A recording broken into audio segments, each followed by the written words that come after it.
Europa po përgatitet për një skenar që deri pak kohë më parë dukej i paimagjinueshëm, një NATO me rol shumë më të vogël të Shteteve të Bashkuara, ose edhe pa Washingtonin si garantues kryesor të sigurisë.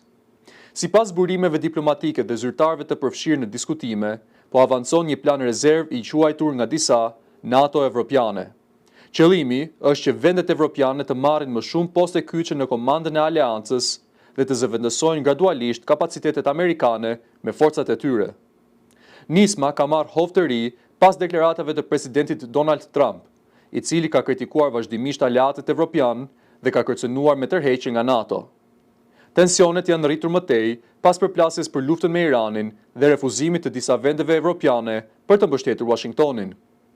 Ndryshimi më i madh vjen nga Gjermania. Për dekada, Berlini ka preferuar që Amerika të mbetej garancia kryesore e sigurisë evropiane. Por tani, nën kancelarin Friedrich Merz, Gjermania po mbështet një rol të fortë evropian në mbrojtje. Megjithatë, sfidat janë të mëdha.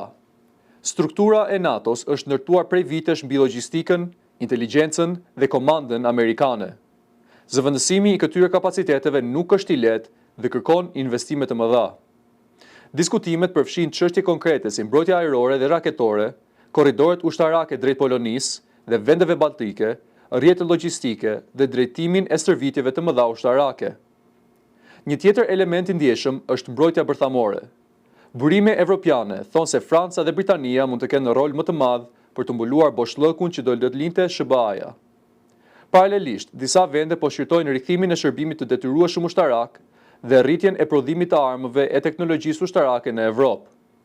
Mesazhi nga kryeqytetet evropiane duket i qartë. Kontinenti dëshiron të mbetet i lidhur me SBA-n, por po përgatitet edhe për mundësinë që të duhet të mbrojë vetveten.